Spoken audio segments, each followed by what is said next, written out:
Isa pang mainit na issue ang Senate Bill 1979 o Prevention of Adolescent Pregnancy Act of 2023. Makakaparehan po natin tungkol dyan ng may akda ng panukalang batas sa si Senadora Risa Ontiveros. Senadora, magandang umaga po. Magandang umaga po, Igan, at sa lahat ng ating mga tagapakinig. Opo. Linawin agad po natin. Meron po ba o wala sa inyong panukalang batas yung mga probisyong sinasabi ng Pangulong Bongbong Marcos ng ibang grupo na mga sexual activities na ipapaalam po o para mapag-aralan ng mga batang edad 0 to 4, 4 to 6, 6 to 10? Ay, nako, Igan, walang-wala po talaga diyan sa Senate Bill 1979. Yung mga sinabi ni Presidente at sinasabi ng grupong iyon na ituturo daw ang masturbation sa 0 to 4-year-olds o na may sexual feeling, sexual rights sa mga bata sa murang edad. Walang-wala po talaga doon. Sinabi ni Presidente na trying different sexualities. Naku, kaya Igan, sabi ko sa kanila, basahin nila yung bill, wala po talaga yan. Alam ni Presidente, dahil naging senador din sila, kaya akong tumanggap ng mga amyenda para i-file yung bill at magabayan mo natin yan. Opo. Sa pagpasa. Dahil yun din lamang sinusuportahan niya ang isinusulong ng bill. Turuan yung mga bata tungkol sa anatomiya ng kanilang mga katawan.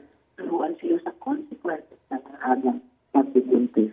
Yan ang mga nasa pangunahing mga probisyon ng Prevention of Adolescent Pregnancy Bill. So, Senadora, kasi po sa website ng Family Watch International, na kung saan pinagbabatayan nila yung version ng United Nations at UNESCO, nababanggit po doon yung mga sexual activities na maaaring ipalit kaysa magkaroon ng pakikipagtalik sa kapwa na kabataan o bata. Pero ito, nakalagay doon, European version. So pagdating po sa Pilipinas, hindi po i-adapt yung UNESCO na Comprehensive Sexual Education. Exactly, Igan. Kung ano po yung lamang makakatulong na proteksyonan, suportahan at turuan ng tama yung ating mga bata ayon sa konstitusyon, ayon sa konteksto ng ating bayan at ayon sa ating mga kultura. So common sense, yun lamang ang ilalagay sa ating batas.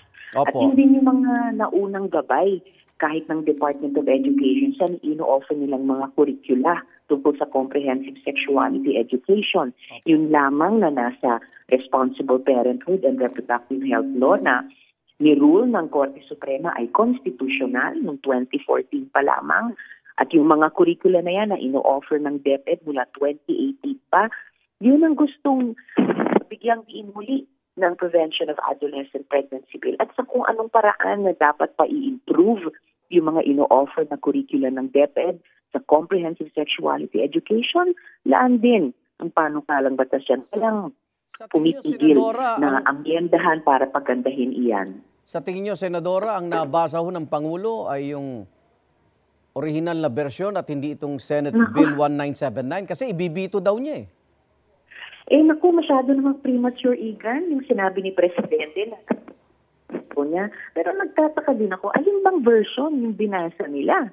Kasi kung basahin nila itong aming Senate Bill 1979, walang-wala dyan yung mga kinatatakutan ng mga probisyon at pawang mga proteksyon na poproteksyonan yung ating mga kabataan at estudyante laban sa mga agang pagbubuntis. At kahit pa mabuntis na sila at mga anak na, bigyan sila ng social protection para makapagbalik-aral, magtapos sa pag-aaral, maturuan paano alagaan yung kanilang mga babies at mapigilan ang pag-ulit ng teenage pregnancy.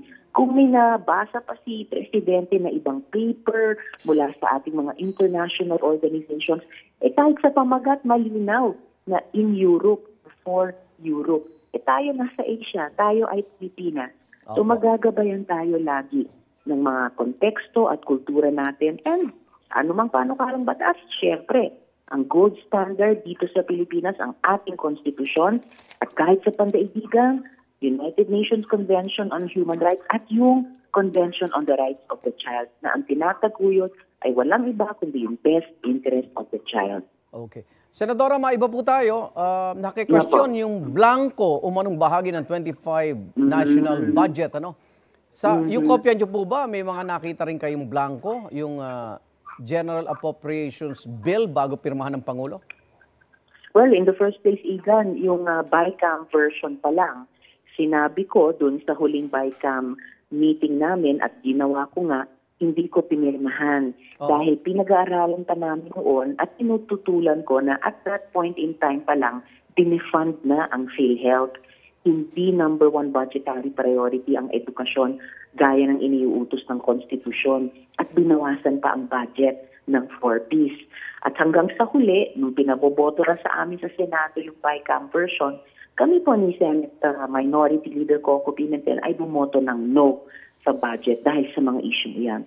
Pero naman, hindi ako makapaniwala na kahit aling kongreso natin, pati yung amin ngayon, ay magpapasa ng isang panukalang batas o General Appropriation Act na may blanco pa na linya. No? So nakita nyo po blanco. Senadora, nakita nyo blanco? Wala akong nakitang blanco. Wala. Nung hindi ko pinirmahan yung BICAM report at ang pumoto kami ni Senator Coco ng no.